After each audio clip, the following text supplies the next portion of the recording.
say I'm joined on Zoom this morning by Columbia Hillen, who's the founder of the Wild Irish Healing Herb Garden. Columbia, good morning. Good morning, Donald. How are you? Very well indeed, thank you. Columbia, you've been doing some very interesting things in your own garden in Ecuador. Tell us about what's actually happening there. Yes, with pleasure. Thank you for inviting me, Donald. I just wanted, before I get into that, it was interesting. I was listening to the lady, Bernadine, before that you were talking to. And it's fascinating. And I was wondering maybe if she has explored the idea of introducing herbs to help with the program that she's doing for children, which is so important and fascinating because there are many herbs that grow around our area here in Donegal. They're very safe to use to help children to be more resilient, to develop a better state of mind. So that would be an interesting, different branch that she can explore.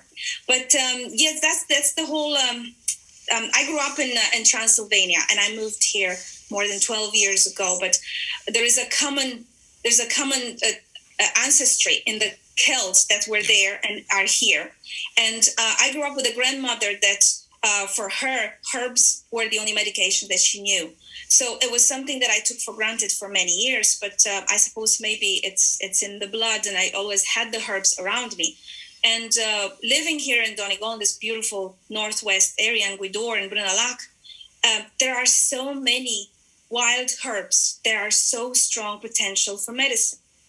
And the whole 2 years ago, I started to study in more detail, and I have a diploma in herbalism from the Center of Excellence in UK, and then I'm also in a study now in the second year with the school, the plant medicine school in Wexford here in Ireland, and it's almost natural. I see it for everyone, for all of us to remember that we have at our fingertips all these herbs that are growing wild, like dandelion, like daisies, like plantain. They're in all our courtyards.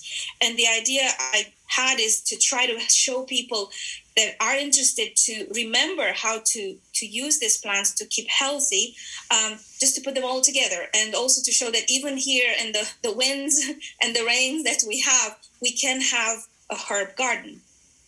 And you believe that the herb garden can bring you the produce that can really help people in terms of their own health. And with that in mind, you're looking for support to try and expand this over the coming time. Yes, the idea is to create an example in which I know that there are many people that know how to use the plants, but maybe we have taken for granted and we don't believe that they are as strong as they really are. So the more I learn, the more I understand about plants and their power, the more I understand that they can help us develop this resilience. I mean, take this example that the times that we're living in with COVID. This is something that it's not the only one. There are colds and flus. There are all sorts of other viruses and bacteria. We live with that.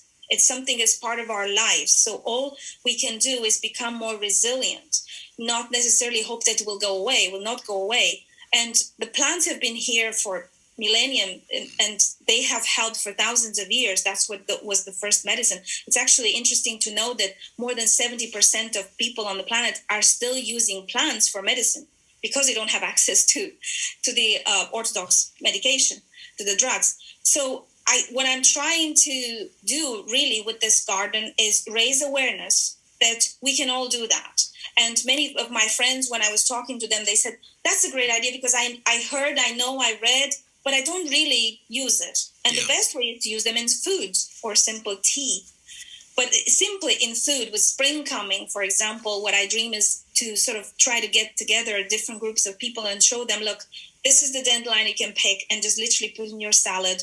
These are the daisy, which are beautiful. You can make a tea. You can put them in salad. There is plantain that can be picked, and it's going to come up very soon. The nettles are so powerful. Again, they're helping us to develop a resilience to disease. So it's it's quite simple, but maybe we have taken it for granted as if it's too simple, it's not as powerful. And you said earlier you spoke earlier about the links between Transylvania, where you grew up, and here with regards to the Celtic heritage. And indeed, the herb garden, you've given it the name Columbas Wild Irish Healing Herb Garden, inspired by Columba, who of course was born in Donegal, and a link with your own name as well. So you're drawing all these sort of threads together. Exactly, and it's fascinating because in the area exactly north of Transylvania, in a small town where I grew up, is the only place in Romania that celebrates, for example, the bonfires on the 23rd of June, which is, St. John's Day, the 24th. And here in Donegal, it's celebrated. And this is around the time when is the best time to pick St. Johns Wort, which was the favorite plant at Columba. And it's a very powerful plant. It helps not only with the nervous system, but it helps with the liver, and also it's a very good healing plant for the skin. So it was one of my grandmother's plants. I mean, she seemed to fix everything with St. John's Wort. A cup of tea of St. John's Wort would fix everything. So it's a lot of connection, and it's beautiful to see it. And another proof that plants have been here to help us, and no matter what regions we are. And finally, people can help you in your quest to get this garden to its full potential via your own Gofundme initiative.